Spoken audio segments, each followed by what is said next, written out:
everyone. Welcome to Every Week We Follow. I am honoured and privileged to have Sam from True Adventures on for a second time. Thank you, Sam, for joining us this morning. How are you doing?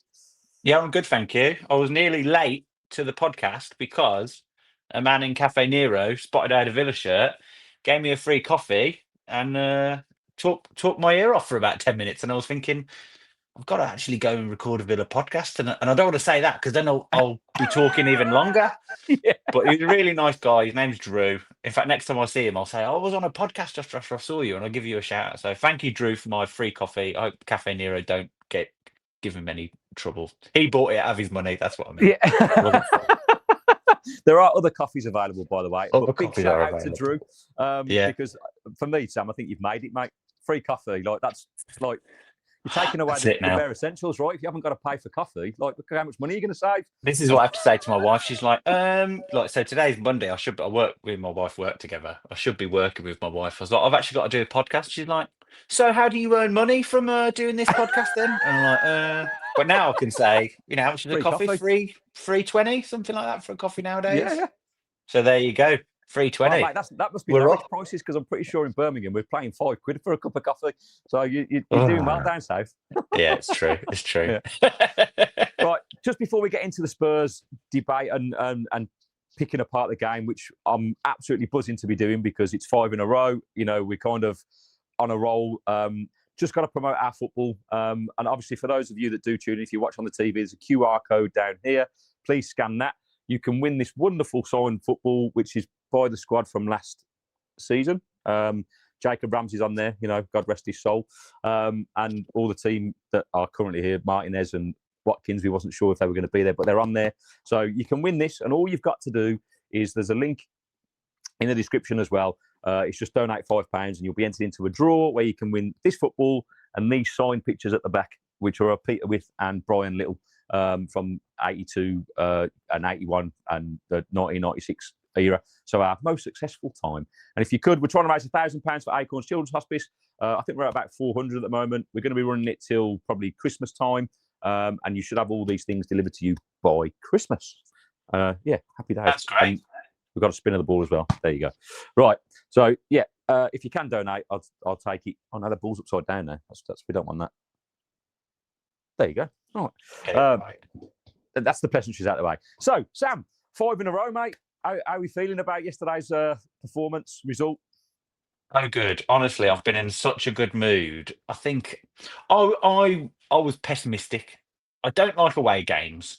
I don't like Villa playing away. I don't think it should be allowed. We should just play all games at Villa Park. And a record at Spurs is quite good, actually, isn't it? But I don't like playing Spurs either. I just don't like it. It fills me with dread. So to get that result, I was just so happy. But it was one of those games where it started really badly, and I was like, I'm gonna have to watch this all. Do you ever think that when it starts badly, you think I've got to watch this whole game now? It's going to be a long afternoon. Yeah, that's exactly. We just lose in the last minute, and the torture of it. Do you know what I mean? And but actually, by half time, I was like, they're not that good, are they? They're not that good, and we're quite good actually. We're doing all right. Yeah. And so, Rodgers. From the moment Rodgers scored, I was like, you know what, actually, and I had a bit of a misconception about Spurs. I thought Spurs were having a really good season and they were doing really well. And during the game, the commentators were kind of talking about Spurs' poor home form, the fact that they couldn't score any goals. And so I was like, and it's a bit funny.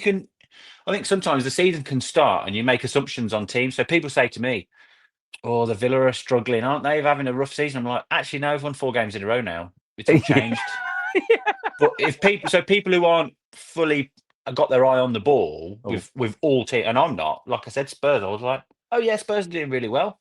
Anyway, just Spurs, I've seen plenty of Spurs meltdowns after the game yesterday, and they're not like after Thomas Frank's head or anything like that, but they're like, we need to ask questions and it's been bad again and all that. So but the longer the game went on, I was like, actually, I think we've got their number a bit here. And in my opinion, I think it was an Unai Emery masterclass. I think he saw Kudus, and he was like, double up Kudus, stop Kudus, you stop Tottenham, and I think that's what they did.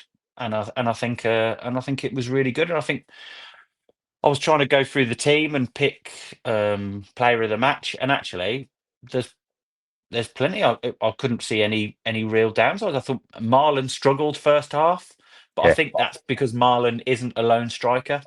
Yeah, I think agreed. Marlon is there to complement another striker.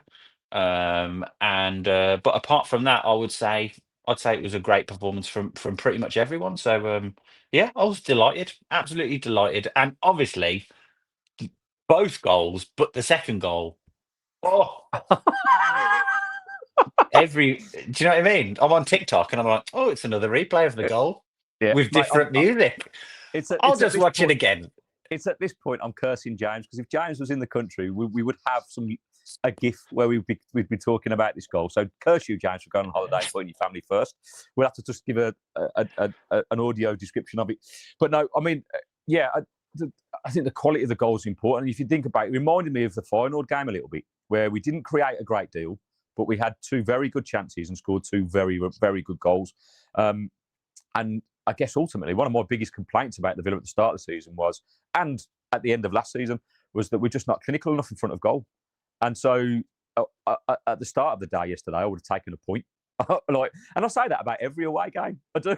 Just go, just take a point away from home. And I think that's trauma from my stepdad, who was a massive Villa fan, who used to say to me, whenever we play away from home, we just want a point. A point away from home is a good result. Right? So you take it right. And I just think I was kind of just don't lose the game. I think 4 in a row to lose against Spurs. And I think whereas we started really poorly this season, Spurs started well and they were up there, but I think they've kind of just dipped off a little bit. And we had a Spurs fan on the show on Thursday, Jasper, who was, he was convinced they were going to win 2-0, but because he was going, I think your attack's too light. And I said, well, mate, I think we need to look at your attack, because from far I can tell, you've got Tell and you've got Richarlison, and neither of those two, and I think it was proven yesterday, were really poor. And obviously, James and I are part of Finalysis. I looked at the Finalysis scores after the game for those two players, and they were low 50s, and it was, even when they swapped them around and they took Tell off and brought Richarlison on, I don't even remember Richarlison really touching the ball. So they didn't really offer a great deal. Concerned. I was concerned when Richarlison came on, because I really like Richarlison. Yeah. But I think he is another one of those players. He's had a lot of injury problems, hasn't he? Yeah. But he's one of those players that I still think is really good, when actually he hasn't really. He did have a little short spell of scoring a few goals, didn't he? But I think he gets injured. I think he gets knocks, and that knocks him off course, which is a shame, because I really like him and I love his like pigeon celebration. Yeah, it makes me laugh every time. But I think you're right, and I think the Spurs, without getting into Spurs too much, from what I've seen from the Spurs fans, I think they have a concern with Thomas Frank in terms of him making the transition from being a manager of a team like Brentford, who are punching up, to a team like Spurs, who are expected to impose themselves on the game and push on and things like that, and kind of come up against managers like Unai Emery and outthink managers like Unai Emery. And I think Emery's got it over on Thomas Frank, hasn't he, over the past few years? But I was surprised. And also when the Spurs lineup came out, I was surprised. I thought, oh, that doesn't seem as scary as I had thought it would be. Why aren't Spurs as scary? I suppose they're missing Maddison, aren't they? Maddison's gone for the season, isn't he? Yeah. And I think previously they would have had Son. I know Son dipped off towards the end of his career, but I hated Son playing against Villa. It gives me the heebie-jeebies. Always scored against us. So to not have Son on that team sheet was like, oh yeah, Son's not there anymore. He can't get us. Yeah, so that was nice. Right. They just, I think you're absolutely right with that. They haven't got that firepower. It's that, and we said on the podcast last week that this game will be won and lost in midfield. And I think that's where it was, where Bentancur and Paulinho kind of dominated the first 15 minutes. After that, once we got a bit of a foothold in the game, I thought Kamara, again, was absolutely superb. That guy, right, build a statue, make him sign a 20-year deal, give him all the money, right, just because for me, he's the only player when he's not in our team that we so sorely miss. And I just think in games like yesterday where it's relatively even, right, don't think either team created a great deal of chances throughout the game. He's the one that breaks up any kind of threat. And don't get me wrong, I got a little bit annoyed yesterday, actually, because there was a couple of players for the Villa, right, that kept trying to play for free kicks. And the referee was having none of it. And I was like, mate, just play the situation. You're putting us in. Morgan Rogers did it a couple of times. Boubacar Kamara did it a couple of times in the first half. I think Matty Cash did it a couple of times. And I was like, guys, like, it's too risky. Like, stop going. Like, John McGinn did it. Like, you're playing as if you're going to get the free kick and you're just sitting on the floor and they're on the counter-attack. Like, just play the situation. That was probably my only criticism yesterday about the whole team. Like, just kind of, let's be a little bit stronger in possession, because I suppose you have to suss the ref out a bit, don't you? And be like, oh, this ref's not giving these. Let's fight for the ball a bit more. Yeah, absolutely. And I think, like you, in the first 15 minutes, honestly, the goal, let's just talk about the Spurs goal very briefly, because it was like a Sunday League goal, right? Like we first of all, we give the ball away and concede a sloppy corner, right? It's a terrible pass from, I think it was Onana to Konza, who puts him under immediate pressure. Like, it's like a 50-50 challenge in the box. It could have been a penalty, right? It's like, what are we doing?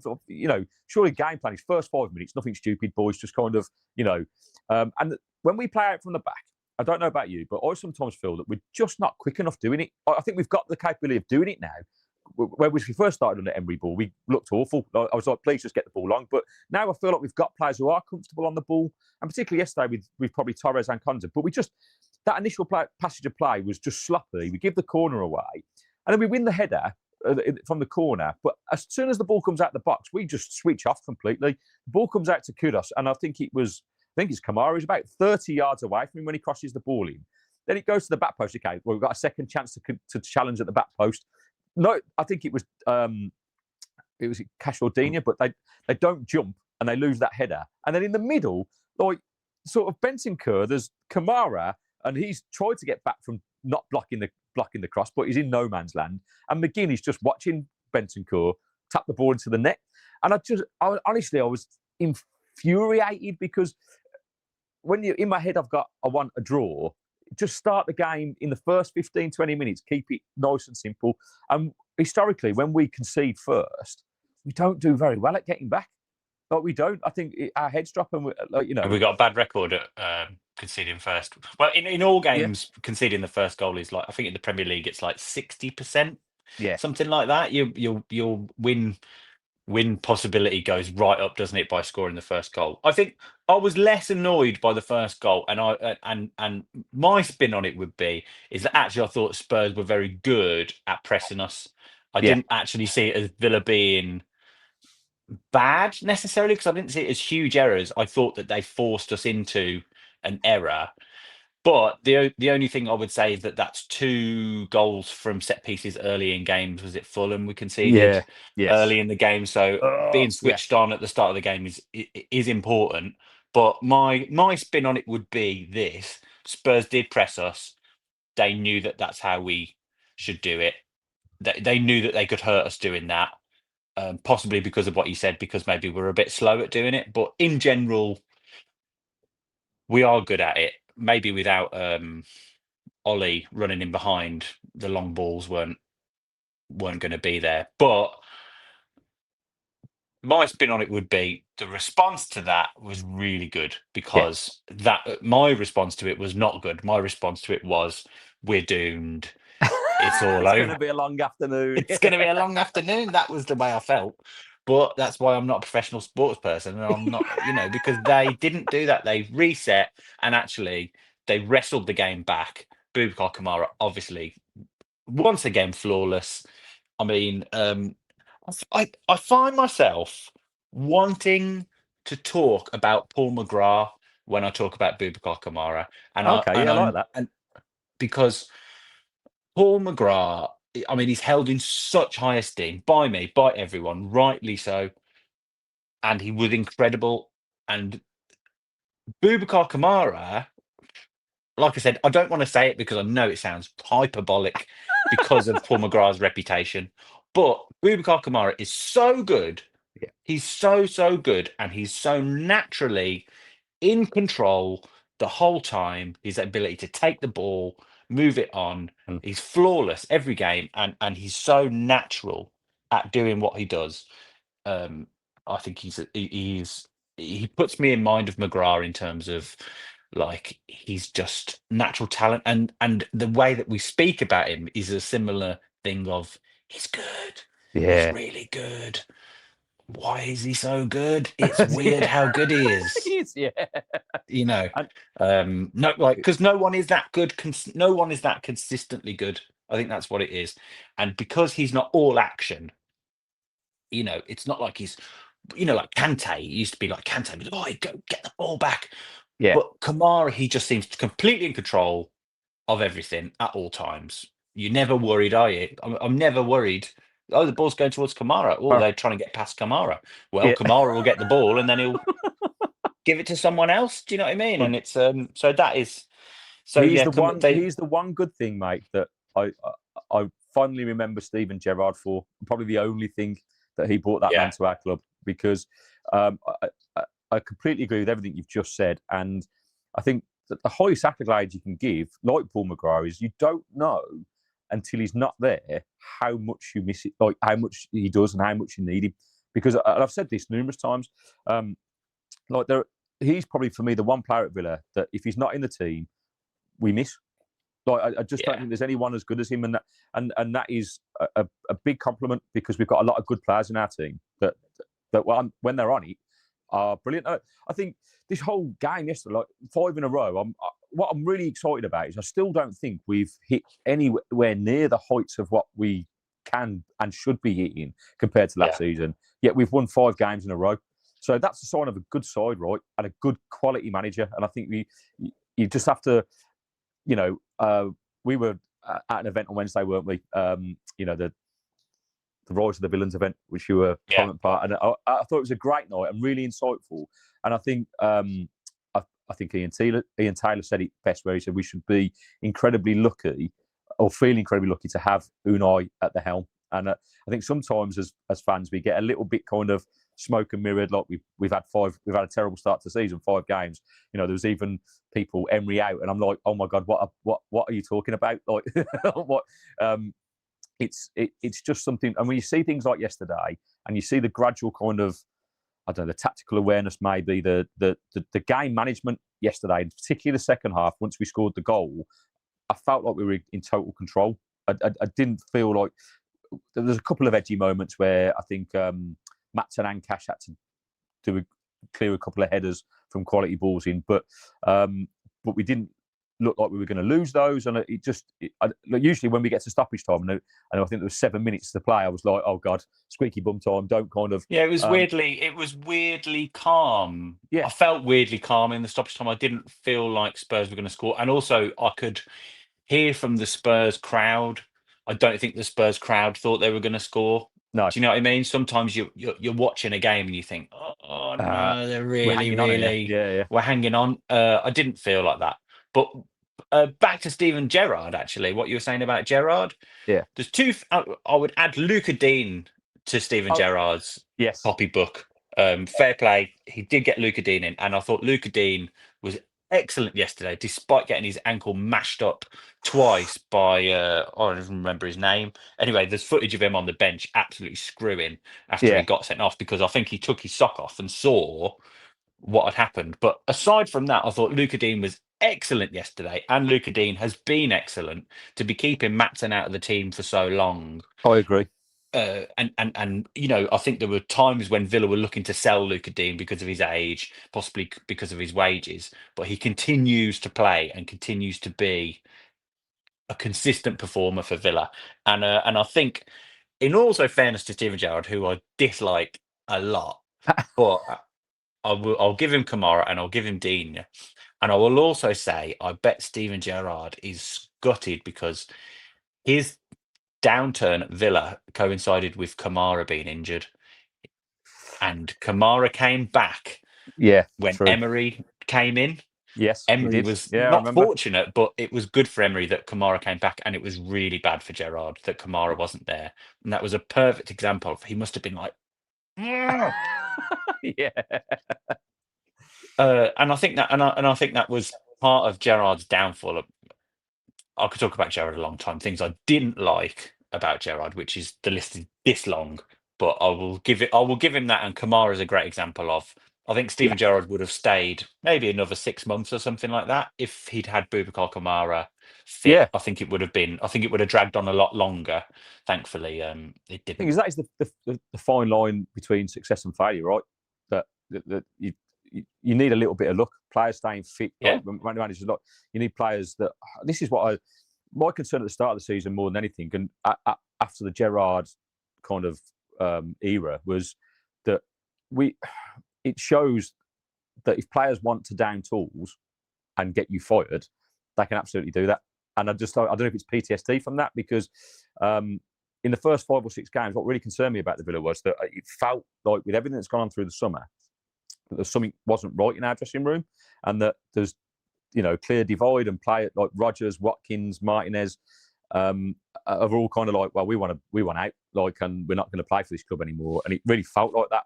I thought Rodgers and Watkins in particular in the first 5 games looked like they didn't want to be there. The body language looks really poor. The stuff that they usually do, even when things aren't going for them, wasn't there. Work rate had dipped, and you go, oh, please God, no. Like, and in my own mind, I'm like, okay, if that's the case, then we need to get rid of these players, because you can't have players down in tools. And I think I even said, like, I'd rather get rid of the whole team than get rid of Emery. I don't want, and then because there was talk of Emery out, they've been found out it's Emery's 3rd season. He always goes off the ball in the 3rd season. Like, just ask Arsenal fans, ask PSG fans. I'm like, no. Please let our owners know what they're doing, and just kind of like, and it feels like now we've kind of steadied the ship a little bit, because whatever's happened in the summer, I think you have to let the dust settle. These players probably aren't, if they are going to go, none of us really know, right? If they are going to go, it'll probably be at the end of the season, I would have thought. And listening to, I think Paco at that event, like, talk about like where they want to be in this trajectory, and having that team meeting, I think that's a bit of content I did get, where he said, well, basically, like, if you've got a problem with how we do things and where we're going, then you need to come and speak to me now, or otherwise, basically, there's the door. And I think players have probably just gone, okay, we just need to knuckle down here, regardless of what happens in January or at the end of the season. I'm sure there were people coming and going, and that's part of football. I accept that, but what I don't accept is players not putting in a shift. And I think slowly in the last 5 games, we've seen that starting to come back. I think the putting in the shift thing is. I think that's the way that we see it. I think the way we see it as non-sports people, I think putting in a shift is because they've got the stats. Yeah, they've got a full bloody spreadsheet of they know if people aren't putting in a shift, and I think sometimes I didn't see it as them not putting in a shift. That's not what I saw. I saw them. I saw it as 100% confidence based, and I saw it as, if you don't start off, Newcastle, we get someone sent off. Brentford, it was the Brentford game. I think that was the first one, and it was there was no spark. Players weren't trying things. You say, okay, now put the cross in. They hesitate. It's little things like that. And the Premier League is an insanely difficult league. It's insanely difficult, and if you are not 100% on it, you will get caught out, and you will not win and lose games. The other thing I would say is that if you look back on Brentford, I thought Brentford were going down. Brentford are totally fine. They're a good team. That's not a terrible result. They've turned over other people at Brentford since then and been really good. Sunderland, I thought that should be an easy win for Villa. Turns out Sunderland are really good. They really gave Wolves a proper. They've come to play, haven't they? They've come to They're stay in the great. league. Yeah, They're a great team. So the Sunderland result isn't that bad now that I look back on it. I think we are. You said I think it might be PTSD. It is. It 100% is. It is, and that's not the way that Emery thinks. And I think that's okay. That's why we're fans, and that's why they're the people in charge, and he's turned it round, doing it his way. The players are firing, and what I liked about yesterday is that it was their mental strength yesterday. I thought was really good, because to go 1-0 down early on, they didn't lose confidence. They went and they played and they did what they needed to do, and they got themselves back in the game. And there was a spell in the second half. Spurs put us under some pressure, but we held firm. And like you said, we didn't create a lot of chances, but we were clinical. Cool. And that is it as an away performance. Perfect. Brilliant. Yeah. We showed our quality when we needed to show the quality. We took our chances when we needed to take the chances. And I thought Watkins coming on was really good. I thought he was great coming on. I thought Rodgers, getting his goal is so important. And then having players like Buendia who can come in and affect the game in the way that he did, it was just really, really positive. Onana starting the game. I did feel for Onana's a Bogard. difficult one. Yeah. So Bogard, was he on the bench? Was he even in the squad, Bogard? Yeah, I think I so. don't actually know. Let's double But check. it is a shame for Bogard. That is true. However, there's plenty of games. I mean, Bogard could be in on Thursday, couldn't he? And I think Onana. Bogard was on the bench. Yeah. I just think, I understand the decision, because Onana is coming back from injury and he wants to get minutes. He played 75 minutes for Belgium during the international break. And so it kind of, and maybe the physicality that he gave into it. But I did think in the first half in particular, I thought Onana looked miles off the pace.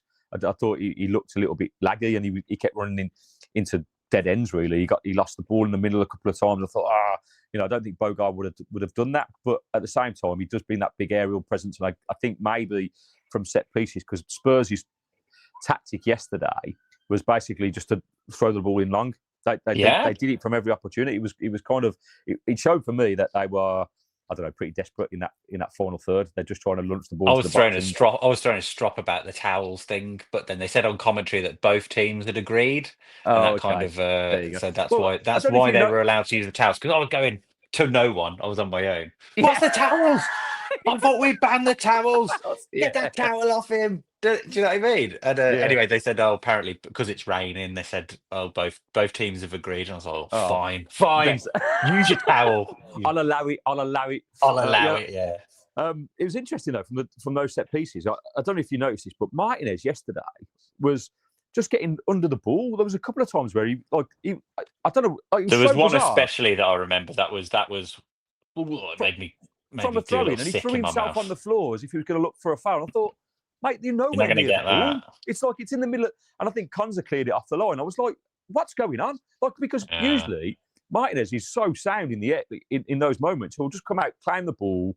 It's what I love about him the most, if I'm honest. It's the one thing that Bizot doesn't do. He'll come out and punch it. I always say, as your goalkeeper for those scenarios, which, clearly Spurs are trying to unnerve us with this, just come out and claim the ball. But 3 times I watched him just literally get under the flight of the ball and be nowhere near it. And if it had fallen down to anybody in the box, we'd have been absolutely screwed.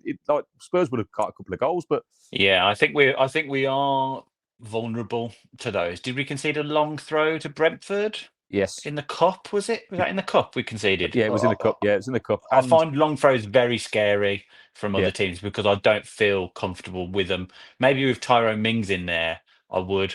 But like you said, maybe that's why Onana was there. Maybe that's the Onana decision is we know Spurs want to get long throws in. We know Spurs want to hit us from set pieces. Yeah. Right, so I'm going to show this video, Sam, because going back to the goals, right, in true kind of fashion for me, and this is what you mentioned about we're the fans and they're the professionals doing it, right? I think this clip is probably a prime example of it. So I'm just going to park us over there, right? And I think it's this one. Fucking hell, the ball that is. Oh, good enough in the final third. The ball over the top side, I just don't. When we get there, we're just poor touches, giving the ball away. Guarantee if we saw him today, we'd be prime Rodgers tomorrow for a new club. Yeah, I agree, mate. Kamara McGinn. Rodgers. Honest, Rodgers begins to frustrate me. Feels like he's got all the time. He's just walking around. He's doing my fucking nutting.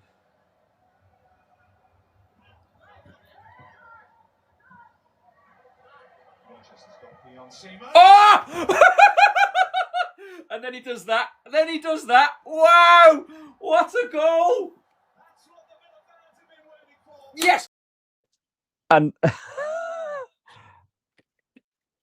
there are we. Get back. There we go. And that, for me, mate, just sums up why I'm a fan and not involved in any professional Year of capacity. little faith, Gary. Year of little faith. And because I was frustrated with him, he kept giving the ball away, and even for the goal, he tries to play Matty Cash in, and it's a terrible pass, right? And it ricochets straight back to his feet. Then he takes a beautiful touch round, I think it's Simmons, and unleashes what is an absolute thunderbolt. But lovely dip, wasn't it? Great. It was a dip. Like, there was a couple of people online this morning that were criticising Vicario, saying like his boy's near post, and it's not. And actually, looking at it back, not in the top corner, is it? It's in the centre of the goal, but I think it kind of goes over him and dips really quickly. So I think it's probably a little bit harsh criticism, because I think it's an absolute wonderful strike. And if you look, it's like a knuckleball where he strikes across underneath it with the side of his foot, so it just dips. It's a brilliant strike. So I think a little bit harsh on Rodgers that. So I gave him a 70 out of 100 because just purely for that strike, I thought it was sensational, and it got us back into the game. And I thought that was then the catalyst for us to really be, second half in particular, be more in control. And like you say, by the end, quite calm and 3 points in the bag. Boom. I think it was. The difficulty with Rodgers is he is now, whereas before, say 6 months ago, we were forgiving of everything that he does wrong. You're blinded to it. I bet you could sit down and watch a game from February last year, and Rodgers would be giving the ball away plenty of times. But that's his game. He is there to take risks, to try things, and he will give the ball away. And I think that because of his poor start, now we're all got our eyes on him. You're watching him. You're watching him and saying, "Oh, what's he doing? What's he doing? What's he doing?" And I think we're judging him harshly. And I think, and also sometimes you need players that keep the ball, and you need players that play it safe. Bogard is a good example. No one's expecting Bogard to play a brilliant through ball. No one's expecting Bogard to have a shot or to create things or to think outside the box. Bogard is there to get the ball and give it to someone else who does that.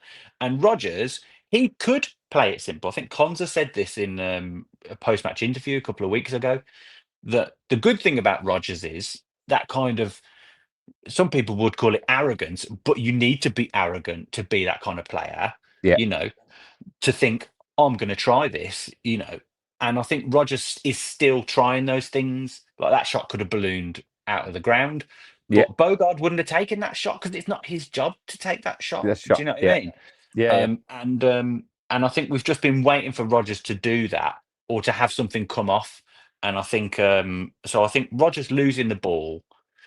Rodgers will lose the ball. Emery Buendia loses the ball a lot, but that's because he's trying to do things that other people aren't trying, and other people have different jobs. So what I would say about Rodgers is he could go within himself and start playing simple balls and not taking responsibility. And that was the problem at the start of the season. His players weren't taking responsibility.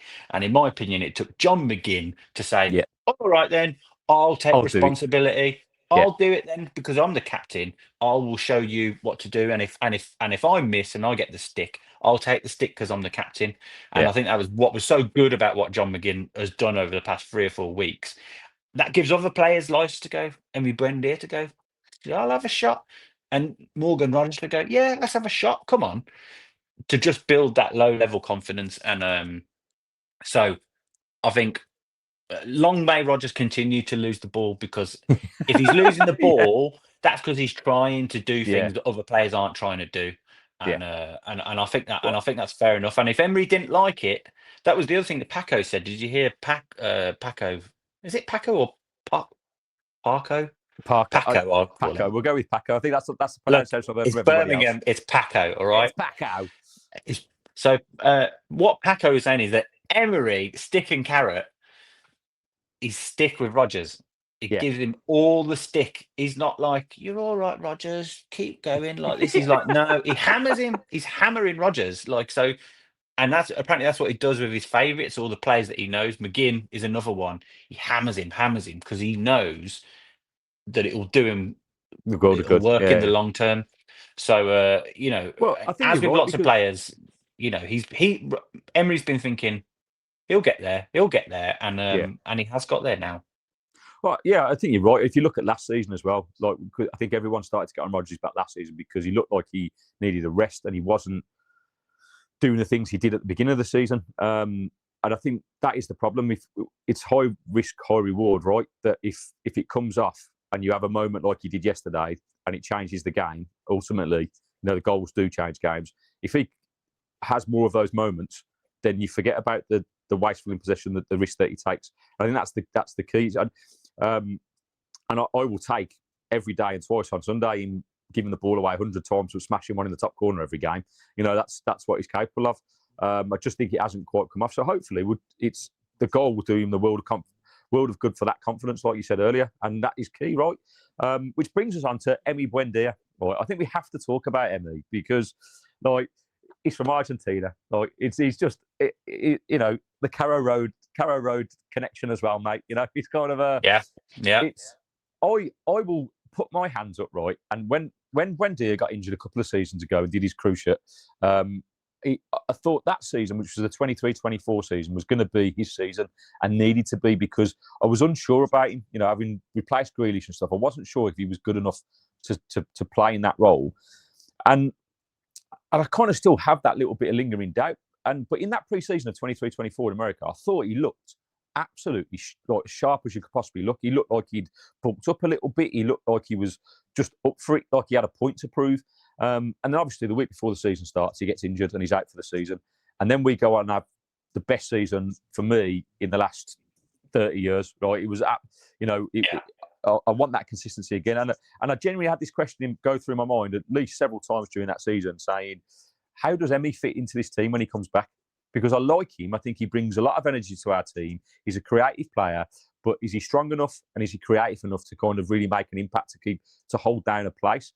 And then obviously he goes sent out on loan to Leverkusen, right? And you think, with an option to buy, which then they don't take, by the way. So I don't know if that loan spell was not successful or where we basically just said, no, we want to keep him and there's a place for him in the squad. And then obviously he was ever present in pre-season this year. And I was like, oh, does this mean we're just trying to put him in the shop window to sell? Because obviously with the PSR stuff coming around, I was like, he's probably one of the players that probably needs to leave, wages, money that we can get for him, etc. And as the transfer window went on, it just didn't happen. And then he stays and you go, okay, is he going to play any part? And then Emery's used him sparingly, but my word, the impact this guy has had, like for me, him and McGinn the last few weeks are the two players that have brought energy, brought the impetus for us to go on and get these last four results. And his goal against Feyenoord was absolutely brilliant. It's a similar finish. It's just, that's what he's got in his locker.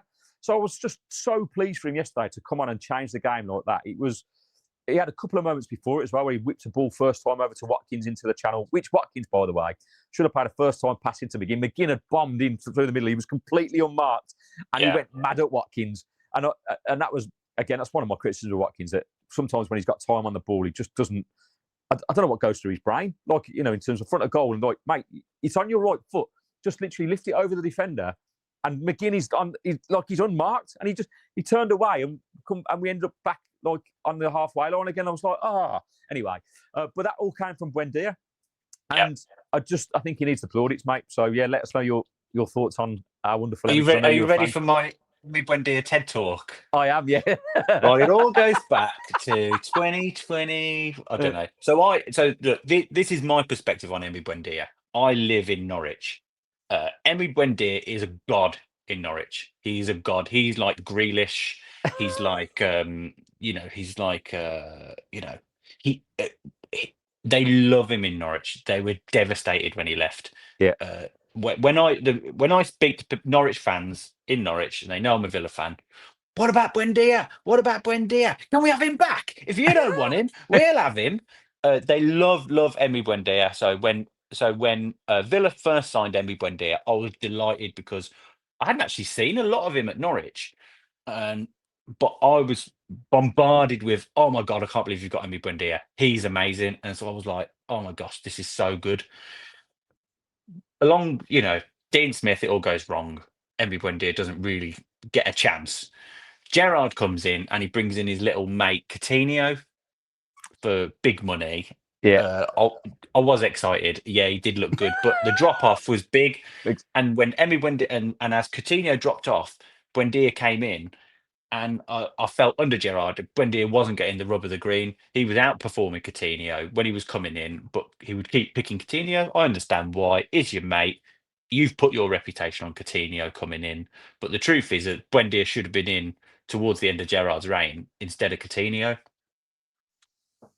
Unai Emery comes in, just like you said. This is Buendia's time. ACL. I thought, well, that could be the end of Emery Buendia at Villa. It's a shame because we've not seen the best of him. Yeah, and so I hoped that he would come back in last season. The Leverkusen loan, I was like, well, that's it. It's done. But this pre-season, fair play to Emery Buendia. He has said, and when we're worrying about players wanting out, players wanting to having their heads turned and all of this, whether that's true or not true, Buendia is the opposite. He was like, I want to play for Aston Villa. I don't want to play for this team. I don't want to go on loan. I want to play for Aston Villa. So in pre-season, when everyone is like, get in there, well, we're getting minutes in the legs and gas in the tank and all that stuff, Buendia is like playing like it's life or death. Yeah. And it was for him, and fair play to him. He fought his way. And Emery, I think, maybe the money men or Monchi or whoever is doing what, was saying to him, well, we could flog Buendia. Emery's gone, well, actually, Buendia's like spitting his guts up in pre-season, trying to get in this team, and he looks good. So actually, maybe we should keep him. And so I'm absolutely delighted that Buendia is doing what he's doing. And I think it's a good shout for Villa, because if you're up against PSR, it's like sometimes you don't know. Sometimes I feel like it's transfers for transfer's sake. Yeah. And I think actually this guy's good. He's a good player. He wants to play for us. And exactly like you said, McGinn did that thing of taking responsibility and pushing Villa on and bringing the energy when we needed it. And Buendia's done the same thing. It's the cliche. It's like a new signing. He's been our best signing this season, Emery Buendia. He's been fantastic, and I am happy to eat my hat on this, mate, because like I say, I've never been his biggest fan, but and something's going to ring true with me for the rest of this season. It was in the Crystal Palace notes before the game that Emery put in the programme, where and this was just when Martinez was left out. This was about that Martinez saga. And in his notes, he put, I only want players here that are 100% committed to Aston Villa, right? And I think that's really telling in terms of how Buendia's been brought into the team, because, like you said, everything you've just said, just epiphany, like that is the epitomises what we need, and that's what as fans you want to see. I know that's the difference between us and the people that work behind the scenes. But you go, okay, is this player going to come on, give his absolute all, and can he make a difference? And Buendia's got his faults. Like sometimes I don't think he's strong enough on the ball, and he gives the ball away sloppily. But like you said with Rodgers, he takes risks. He's willing to try and play these balls.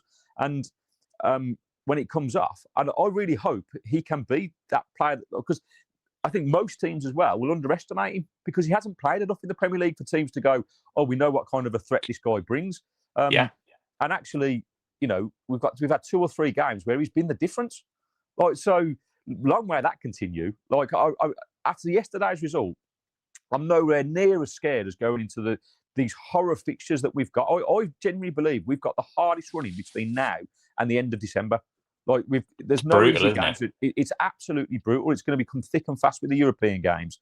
And no, let's just look at the next 4. Next 3, sorry, because including Spurs, we've got City next weekend, followed by Liverpool, followed by Bournemouth. Bournemouth. I watched the Bournemouth game on Saturday. Good, aren't they? They are. Yeah, I mean, both them and Palace for me are 2 surprise packages this year that have got a good team and good managers, and it shows to me with the right manager, like affecting the squad in the right way and getting the best out of them. We've lost him. We can do it. We can have absolutely kind of we can do what they've done, what Crystal Palace and what Bournemouth have done. But we need everyone on board, and I think those he's left. He's going to come back. We'll wait for him to come back. I feel it's all good, but I'm excited now. I'm not going into those games feeling anywhere near as nervous as I did when we went on to the international break. So hopefully we can. We've got a great record against City at home. It's all fun and games. Will Sam come back? I hope he comes back. It's going to be a shame not to finish off with the hat trick quiz. I'm assuming he might have just got a phone call. That's what happens when you're on StreamYard. And if you follow us, that's definitely happened for me a couple of times. But he's coming back. Here we go. Let's add him to the stage. He's back. Did you get a phone call? I got a phone call. You got a phone call. Yeah. Sam, that's tradition on every week we follow because that's happened. Is it? Okay. That's happened to me numerous times. I have it on Do Not Disturb, but obviously I'm at home with my daughter, so if she needs me, she rings me. And often, unfortunately, I have to keep it on because I might get phone calls from bloody all kinds of places. Yeah. Important places. Part of being a grown up. It's crap. Part of being a grown up, absolutely. Yeah. So, mate, I was just saying, I was just feeling about kind of. I'm not as scared as I was when we went into the international break about the next run of fixtures. Now, no, what a difference it makes. It's huge, isn't it? So I think we can go into it with confidence. I think we shouldn't fear anyone. I think City at home, we've got a great record against them in the last couple of years. I think Rodri might be out injured, and that's the only player for me that dominates their midfield. And if he's not it's huge, playing, isn't it? I think we've got players that, and Emery's got that number against Guardiola, where Rodgers and Buendia can come on and cause problems in front of that Man City. You know what, as well? Do you know what we were talking about Rodgers earlier? So teams have been doubling up on Rodgers this season, which has been part of his problem. He's got two guys up his arse, so to speak. And, that has been, he's been, because they know, stop Rodgers, number one priority, stop Rodgers, because that is Villa's route through midfield. Yeah. But what happens, we remember it from Grealish days, what happens when you get two defenders on one guy? You get this lovely little bit of space. And who's there? Emery Buendia. Yeah. So that is all good. So Rodgers has to learn to deal with trying to mark him out the game. He's got to deal with that. That's part of his learning curve. But while he's dealing with that, space opens up in other places. So sometimes that's the way it is. Well, Rodgers was crap today, but Buendía was really good. Guess what? There's a reason for that. They've only got 11 players and they can't, and it creates space. So hopefully against Man City, that will be, and also plurality of goal scorers is another good thing. Yes. Rodgers gets a goal. McGinn's getting a goal. Buendia's got, what is it, 3 in 4? Yeah. 3 in. Buendia's getting goals. And last season was a huge issue for us, was players other than Watkins and Rodgers not getting goals. Bailey's goals dropped off a cliff. Yeah. McGinn, did he score none in the league? He scored all his goals in Europe, didn't he? He did, I might have scored 1 in the league, maybe something like that. Yes. So that is a positive for Villa, is to be getting goals from other places, because when Watkins gets back on form and gets back firing, and when Rodgers gets back firing, but also teams that are playing us, they're suddenly like, we've got to watch out for McGinn, we've got to watch out for Buendia. We've got to watch out for, maybe one day Gesson will start but adding that's something. my only hope. I think we need to see him, I think I'm not being too critical of Gesson because he's new to the Premier League. I think it takes time to settle in. A bit like Diaby did and a bit like Bailey did. I think it could take a while for him to get there. But, we haven't really had that in the last couple of seasons. Like that 23-24 season, we had 5 players with 10 or more goal involvements, and we haven't had that for the last 2 seasons. We've only had 2. That's been Ollie and Rodgers. And also the other play, like you say, the others haven't chipped in. So if we are addressing that, which seems to happen in the last 5 games, we could actually, I don't want to get ahead of myself, but it could be a really positive season, mate. I said this at the start, like when Emery started this poorly for Sevilla in 2016-17 season, they ended up finishing 5th and winning the Europa League. Do you know what I mean? That would be beyond my wildest dreams this year. But it's not beyond the realms of possibility, because when you see us winning games, we're not playing well, and there's more gears to go on. I still love it. Like, even all the punditry before the game, I watched the build up to the game yesterday, and Roy Keane going, "Oh, Villa are flat. I need a spark." And I just wanted. I had to go for an eye test right after the game, so I couldn't do any post match stuff. And I wanted to go, "Fuck you, Roy Keane. There's your spark. Have two of them." To go for an eye test. Right. But do you know what though? We were talking about Gesson, and back to things that we don't see that I think probably people on the coaching staff and that Unai Emery sees Jeez. with his massive brain and the fact that he doesn't sleep and he watches every game 10 times afterwards. Yeah. Matty Cash, my personal opinion is that Cash hasn't been bad for a long time. I actually think Cash has been pretty decent, but it takes a long time for people to change their mind about a player. They have to, once you become the scapegoat of Villa, it's a lot of work to get back. We all remember Alan Hutton had to go through the same thing, and you've got to look at Harry Maguire at Man United. Yeah. He's had to be good for a long time to shake off that kind of scapegoat tag. But Cash has been very good this season. Look back through when Villa were crap, Cash was good. And now Villa are good. Cash is still good. And I know you say he turns in and he frustrates you, but I got news for you. They're telling him to do that. That's what they tell him to do. So if you don't like him doing that, that's Unai Emery telling him to do that. That's not Cash being scared. Go and watch him for Poland. What's he doing? Yeah. He's shooting. He's rocketing in the top corner. So, but what I mean is, Gesson is helping Cash. Yes. He's protecting Cash. Leon Bailey, much as I love the guy, he wasn't protecting Cash. No, he wasn't. He was exposing the guy. Yeah, Bailey wasn't interested in that part of the job, but Gesson is, and he's helping Cash. And so Matty Cash, he was very exposed when Leon Bailey was there, because Bailey was all about, let's just, we'll do the Leon Bailey thing. Bailey was, he was here to party, which is great. But if you're Matty Cash, you're like, yeah. Help me. It's a favour, man. Help me. Help everyone thinks I'm shit. It's because you're up there chilling, And but Gesson is not doing that. So maybe Gesson hasn't got the output that Bailey had. But in terms of helping the team, I think he is helping the team a lot, and that's why he's getting picked. It's not a mystery. He's getting picked, and so I think that is so. If Gesson can add a little bit of output. Yeah, that would be good if he can do that. But he is doing a job, and we're going to need that job in the next 2 months. I agree, because to a certain degree, particularly about Gesson, and as I said about what Emery said in his Palace notes, which is we want players that are 100% committed, and I cannot fault Gesson in the last 6 games with his work rate and what he's done defensively. No. And I think you're absolutely right that he's.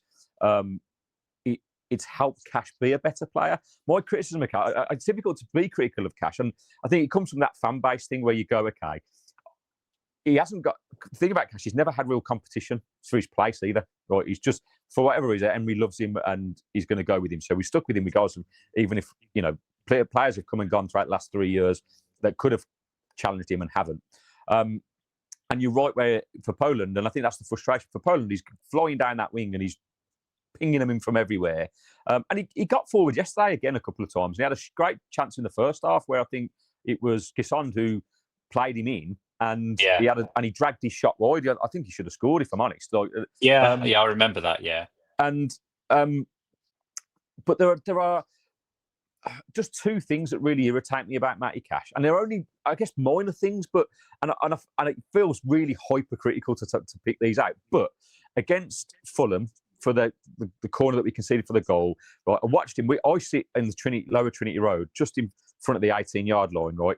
And I watched him take 2 steps in towards, I think it was Konza, and whoever was on the ball for Fulham, they must have touched it, because it's almost like he noticed it, and he pinged a beautiful crossfield ball to their quick winger who controlled the ball. Cash has to then turn, right? And he gets a challenge and he gives the corner away, but then we concede the goal. And I just, in my head, I'm like, well, mate, if you don't make that movement, are you told to cover Konza? Or because if you just stay in the line, which we used to do so well when we initially started playing that high line, then that ball is either going to be offside, right, or that ball doesn't come, and we don't concede a goal in 3 minutes. And he did the same against Newcastle. And then so there's that. There's those little, only tiny, minute positional details. And there's a couple of times yesterday where he was dragged in narrow again. And I just thought, if the ball's played, we were in trouble. Like, because Gasson was not out of position, or it covered another run, and you just go, look, Cash, yeah. So I think there's potential against better teams to expose that, and that's my worry. And then it is that going forward where he just, I know he's probably told to do it, but I'm just like, oh, mate, sometimes you got to break the rules. Like I get, because football's about decision making. I understand that you've been told to recycle the ball, and we're a possession-based team. I accept that. We do it well most of the time. It's great. But there are moments when you go, mate, like, just, you're 1v1, beat your man and get a crossing. Like, you can see that how that plays. So you can't tell me that Unai is saying to Matty Cash, right, you've got 1v1 versus defender, make sure you come back and keep the ball. I just don't see Unai saying that. I would have imagined that Emery's going, right, I'm going to give you the freedom to make the decision, right? But in certain scenarios, if we're attacking and it looks like there's nothing on, then come back. And so I just worry that sometimes Cash's ability to see passages of play in those moments is somewhat restricted. And maybe that's a confidence thing as well, that going, actually, because I'm being told to recycle the ball, so I don't want to give it away. So I'm not confident enough to kind of go and try something. Whereas probably for Poland, it's like, well, we just want you to bomb on and have a go. And it's two very different styles of coaching, probably. Yeah, and I think also the difference with Poland is we don't watch Poland every week, so Poland might be getting absolutely tactically slammed because Matty Cash has been allowed to do what he wants to do. Yeah. So the proof is in the pudding. I think I don't know. Do you know what? All that aside, the important thing, let's give Matty Cash his flowers. That volley yesterday to set up the goal. World class, mate.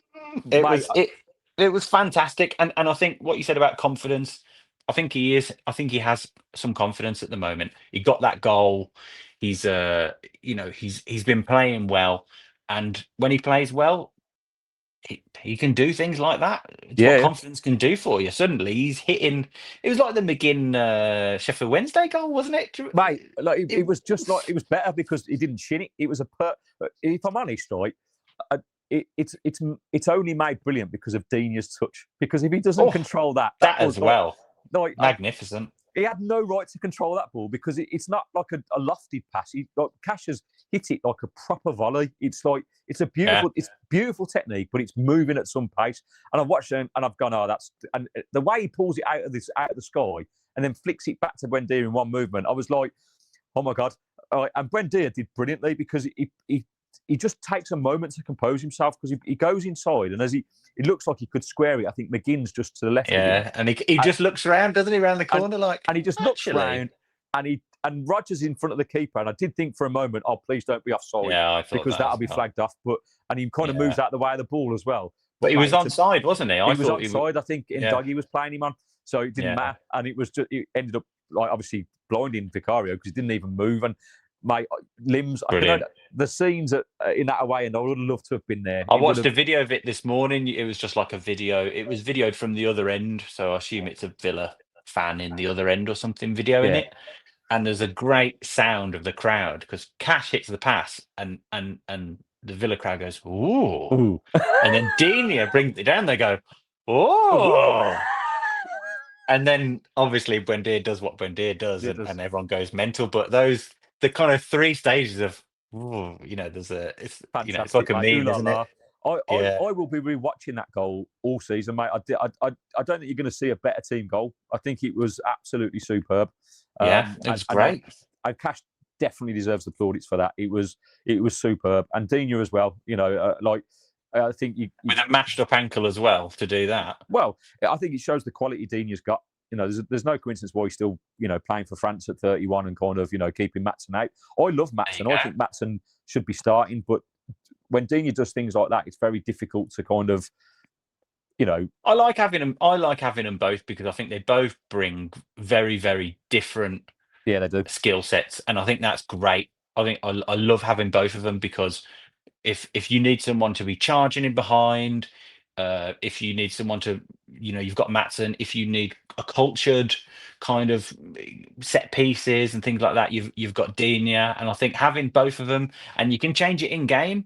You can have a fullback who's been dealing with Digne all game, and suddenly they've got Maatsen to deal with, and I think it's a real strength of the squad to have two different left backs like that. I love having them both, and I love being able to interchange them. I think it's brilliant.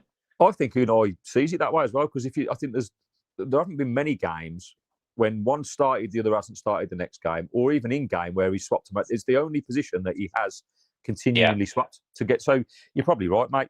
Anyway, and if you're an opposition manager as well, you don't know if you're going to be getting Maatsen or if you're going to be getting Digne, and that's a real strength because you're like, what's he going to do? How do we set up? Yeah. It's great, And actually, it shows when we've got a fully fit squad that we have got not like quite a good depth to it. Do you know what I mean? Like the bench was strong yesterday, but we haven't even spoke about Harvey Elliott, Jadon Sancho. Like are we going to see these players? Are they going to get a sniff? Because it seems like we can't afford to not use them. I think we've got to but at the same time, you don't break up a winning formula. We've got stuff that's working at the moment. So we've got, like I say, looking at that bench yesterday, I thought actually we've got decent strength here. So we've got something that can change the game, and ultimately that's what happened. Our subs made the difference. So a good time of year for it as well, isn't it? With all these big games coming up, to have Elliott and Sancho, hopefully, trying a leg to try and get into this team. That's what you need, isn't it? Well, it'd be interesting to see if they're used on Thursday night for the Go Ahead Eagles game in Europe. That will be, to give them minutes. Do you know what I mean? Particularly Harvey Elliott. I don't know about Sancho. He's coming back from illness, but you'd expect to see him play some part, maybe. I'd like to see the Sancho Maatsen combo. I really like that. So as long as Sancho's head is in the right place, then let's hope he'll play.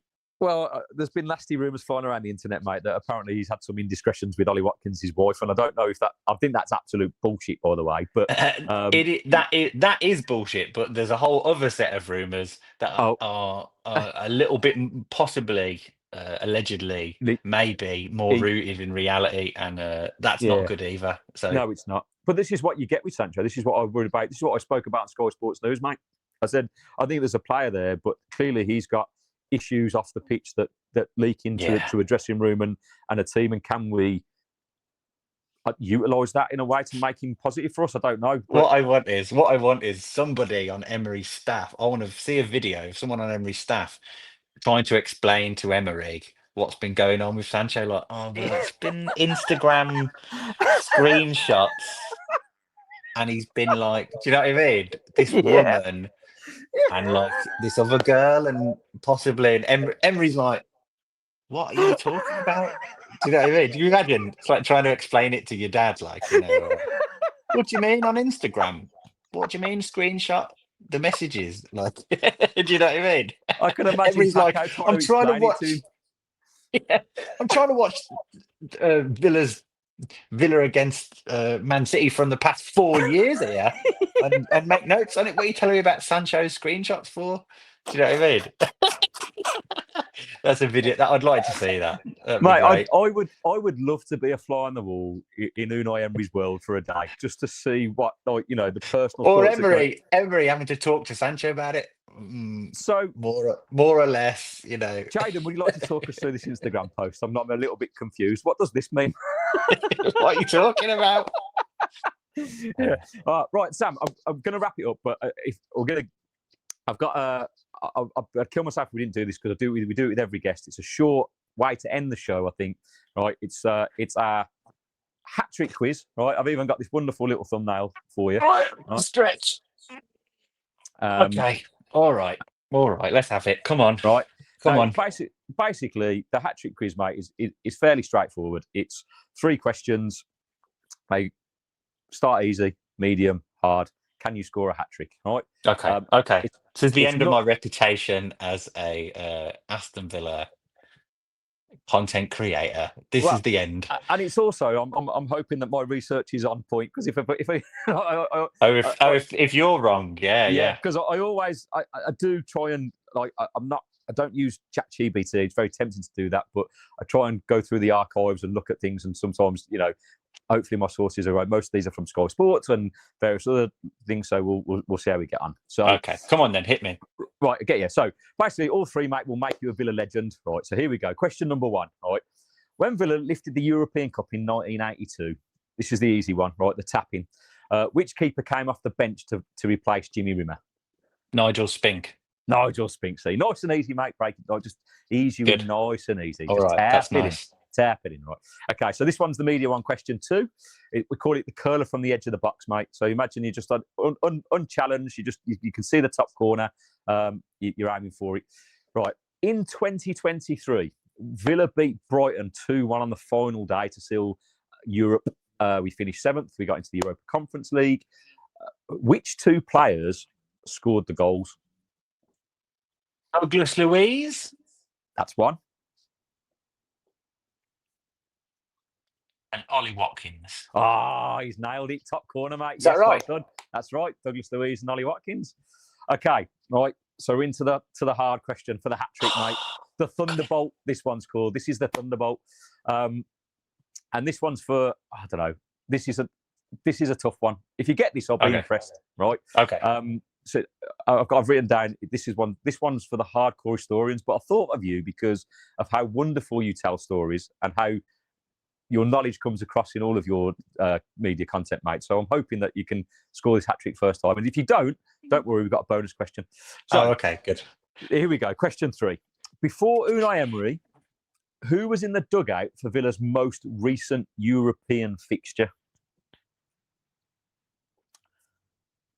Before Unai Emery, who was in the dugout? I'll give you a clue. You don't just give me a clue. Oh, okay. So the most recent European fixture before Unai Emery, would have been against CSKA Moscow, wouldn't it? Isn't that right? Am I correct? In the Europa League, in the UEFA Cup, is that not right? There was one after. What's that? Yeah. Hold on. It was against Rapid Vienna. I'll give you that. Against Rapid Vienna. So Martin O'Neill leaves. Yes. And then Gerard Houllier comes in. Right. Did Gerard Houllier get us into Europe? So it's not a trick question, but there was so in between Martin O'Neill leaving and Houllier taking the helm, there was a little bit of an interim moment. Really? Was it a qualifying round, was it? Yes, it was a qualifying round. Oh, it was a qualifying. I didn't know that. No, Rapid Vienna had knocked us out of the Europa League the year before as well, under Martin O'Neill. And then Martin O'Neill famously just walked out before the 2010-11 season. And then there was something that happened in between that moment. So it was what's his name now? The guy that always took over. Kevin. Yes. Come on. What's his name now? Kevin. No, it's gone. Oh, Kevin, the little man with the white hair who think of a fast food chain that everyone eats. Oh, Kevin Mack. Kevin McDonald. Oh, Kevin McDonald. So what did we play? So we played at. Did we lose that then? Because we didn't get into the We drew 1-1 away. League. We drew 1-1 away, and Barry Bannon scored from Mark Albrighton cross. We took him to Villa Park, and we lost 3-2 at home. After we were winning 2-1, but we conceded 2 late goals. I think Emil Heskey and Gabriel Bunglahor scored the goals. Gabby scored first, and Petrov missed the penalty, so we could have been 3-1 up. Yeah. Do you know what? I've got absolutely zero memory of that. I think. Do you know what? I think I was probably under the covers sobbing about Martin O'Neill leaving at that point. I was probably blind to whatever was going on. So I'd had, up until that point, I had 2 half-season tickets the couple of seasons before under Martin O'Neill, and 2010-11 was the first year I got my season ticket proper, right? And he walked out 2 weeks after I bought it. And I was like, and then I just watched us over the next 5 years just get progressively worse, you know. It wasn't a terrible season, though, was it? Actually, in the end, no. Juliet, it was quite a good. We did quite well, didn't we? I think it was 2013, 14, 15, 16 were the 2 seasons that under Lambert and McLeish and Co. And terrible times. Yeah. So go on, give us your bonus then. Here's the bonus question. The VAR special, mate. We'd have a VAR one. Here we go. Right, this one's this isn't not as hard, but we'll see if you can get this one. So in the 1980-81 title-winning season, the club used just 14 players famously. Which striker finished top goal scorer with 21 league goals in the 1980-81 season? It has to be Peter With, doesn't it? It does have to be Peter With. It was Peter With with 21. So good. You got your hat-trick, I thought there was a trick, but it's not. All right, that's good. So going to have 3.5 out of 4. 3.5 out of 4, mate. That's not bad. We'll give you that one. All right, that's not bad, is it? You've completed the hat-trick quiz, mate, and I think we'll have to get a little trophy made up that I can send people in the post if you score the hat-trick. No, I was going to say like a Jim or Fix-It badge, but that sounds wrong. Like a Blue Peter badge. We'll move on. So, Sam, that concludes it, mate. Honestly, it's been an absolute pleasure to chat to you, mate. Just stick around. Doing it, Gary. Thank you. While we end the show, and I'll say goodbye properly. But you're more than welcome to come back on again. I really value your insight and your knowledge about the club, and that was a great. Well, the biggest compliment I can give you is that it's been an hour and 10 minutes, and it feels like we've been chatting for 10. So I've really enjoyed it. So thanks, James, Gary. I love doing it. If you're watching, you've got competition like for a new co-host. He doesn't care. He's in Portugal. He doesn't care. He's not even going to see this, mate. He's by a pool with his son, like playing. I'm not jealous in the slightest, mate. Whereas we'll look at the rain piddling down outside in sunny Birmingham. No, so yeah, mate. Well, take care of yourself. I've just got one thing left to do, and I know you've heard it before, but you're going to have to hear it again because we have to sing us out because it's just what I do. And if you've made it to an hour and 11 minutes, I'll be amazed. But thank you for watching. Like and subscribe. Hit that hype button. And as always, every week we follow the boys in claret and blue.